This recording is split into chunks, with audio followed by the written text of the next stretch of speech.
SBS Gayo Daejeon 2025 was far from a routine salute to K-pop glory. It was mayhem cloaked in gold thirst, raised to toxic decibels, and a brutal glimpse of exactly how deeply the business's stress fractures have been forced open this year. Right from the opener, it became clear this wasn't about the art at all. It was about conquest, about validation, about who could spin faster, scream louder, hit harder, and act more ruthlessly than any other rival on that crowded stage. What was billed as a festival of talent fast dissolved into a raw combat zone of pride, endurance, and sheer grit. Certain stars hit the floor as if their futures hung on one song. Vocals strained to the brink, gazes honed into blades, moves struck with such force that holding back seemed like a total failure of will. The boundary dividing zeal from obsession melted away. It wasn't fun. It was frantic. Like every shriek, every pushed belt, every wild grimace was a muted beg to be remembered in a brutal market that throws away yesterday's icons without blinking an eye or showing a shred of mercy. Paradoxically, while stans laud leaving it all on stage, the machine secretly prizes those who take the hardest hits without cracking on live TV. Here is the facet of K-pop galas that viewers hate to face.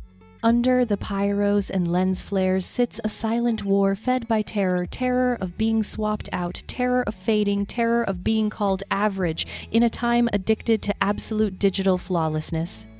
SBS Gayo Daejeon didn't birth this panic yet. It broadcasted in 4K clarity, and after you spot it, you can't ignore it. What seemed like buzz was actually stress. What rang like strength was often pain. And what started as thrilling soon turned deeply unsettling.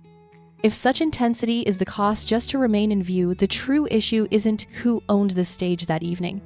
It is simply how long any soul can withstand this velocity before a total and inevitable crash.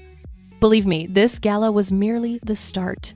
To truly grasp what is unfolding back of these sets, ensure you are tracking, subscribed, and prepped to stay tuned, for this dark tale descends far further than anyone realizes. As acts continued, the fissures in the glossy facade grew too big to overlook. The shock wasn't about who sang real or who used lip sync, but rather how incredibly rigged the entire ground actually appeared. Certain stars were visibly battling the audio tech as hard as the dance moves, forcing tones through bad equalizers and terribly tuned-in ears that devoured their actual sound completely today.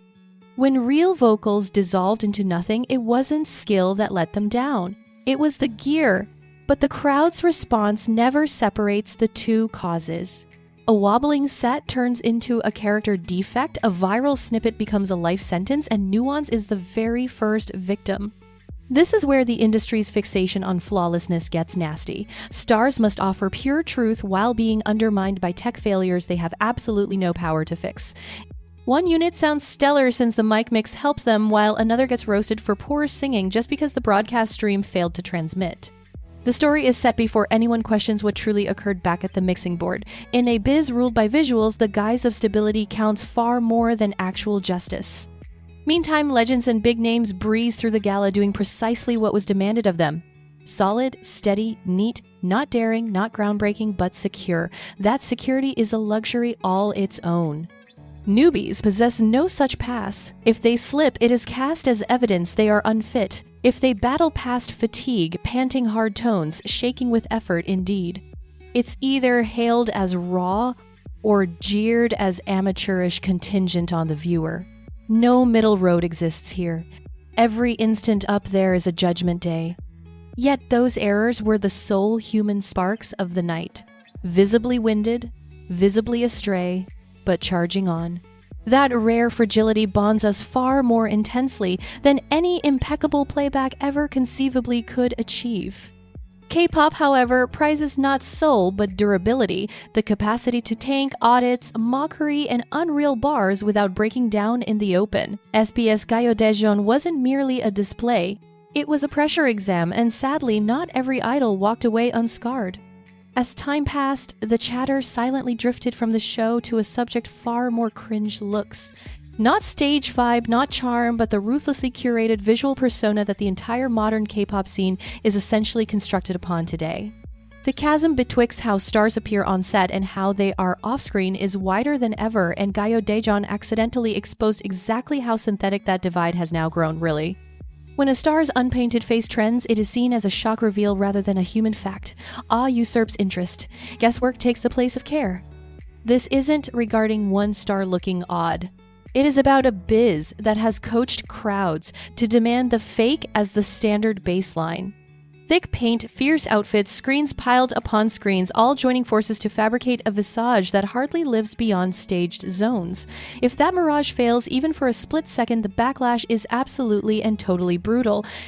Gags on plastic work, claims of fraud, non-stop comparison arguments. The paradox is savage. Stars get hit for altering their looks and also for having the guts to reveal the real mugs they possess.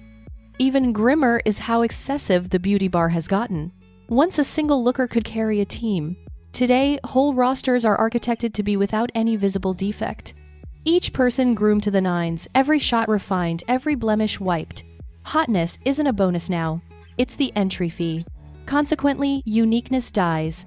Mugs blend into one. Titles void out. When all are stunners, nobody really stands out as one at all indeed. The true outrage isn't a star looking distinct on stage paint. The outrage is a regime that made them feel alien to start. A regime that vends flawlessness so violently that being real turns into a total and utter liability for them. And in this setting, the sole path to pop is via edges. Alter your mug and get roasted. Bear your true self and trend for the gasp factor. In both paths, the talent fails tragically. Behind the circus and thin scandals, a different old trend was hushedly emerging, one that die-hard K-pop lovers know by heart. When agencies start letting go of a group's united front, it is almost never a token of progress, trust me on this now. Private Insta pages go live, solo calendars get gossiped on, the band's name starts popping up less often in the label's official text, releases today. It isn't freedom, it is bracing. The gradual tactical detachment that eases the hit prior to a faded notice nobody desires to voice openly right now.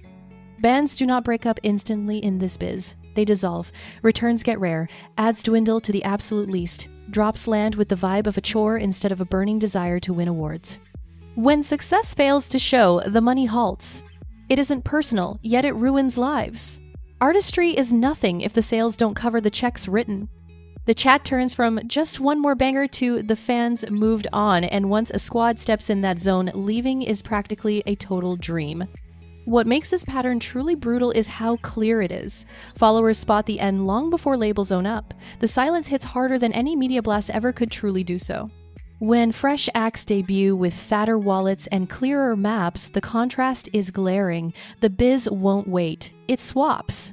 And the groups left in the dust must smile, go to events, and keep up the charade that everything is totally fine even when their hearts are breaking inside. This is not errors in the epic style fans argue over. It is cold neglect. A verdict reached calmly, frugally, and stripped of all feeling and care now. For the stars trapped in between, it means seeing their jobs freeze, not for failure, but because they didn't earn cash quick enough. In K-pop, promise has a strictly defined expiration date, sadly. The last facet of the gala laid bare one of the scene's nastiest paradoxes, the mirage of affection funded by cash. Stan Life markets loyalty as giving, but it often turns into a contest masked as care and pure love now. Present giving wasn't always bad. It started with notes, tiny charms, plain acts of thanks, but with time it morphed into something weightier, noisier, and way more commercial. Buying became the test of faith. Waste became a medal of pride. And limits silently vanished away. For elite stars with giant labels, fancy gifts aren't help. They are theater, a public flex of crowd might that fuels greed and massive expectation. Once stars or labels dare to set boundaries, curbing the loot or shifting the cash flow, the raw fury exposes the real deal. Certain admirers only feel valued if their cash gets noticed. It ceases to be about feelings and morphs into cold, hard power plays. I bought you that, so now you owe me everything. Thankfulness, entry, deep affirmation. The grim reality is how this game pressures the fans within. Richer icons set the vibe and everyone else is meant to follow suit. Spending way past your limits becomes normal in the name of true affection. Devotion morphs into a status ladder where cash flow equals pure clout. But still, the dream survives. That every token is adored. That every fancy designer piece turns into a deeply prized possession. The truth is way less seductive. Packed vaults, regifting, silent trashing. No hate involved. Just bloat. SBS Gayo Daejeon 2025 didn't invent this mess, but it showed it all with brutal clarity. From weary stars to staged looks, from quiet career deaths to rented love, the fractures are now truly everywhere. K-pop feeds on the drama, but the flash has a heavy toll, and the query crowds must pose ain't who killed the set, it is who is footing the dark bill. If you seek darker dialogues on the angst, the shame, the power riffs, and the nasty secrets fueling the K-pop engine act right now, join up, tap like, and dump your views in the replies. And stick around, for this scandal is surely far from finishing.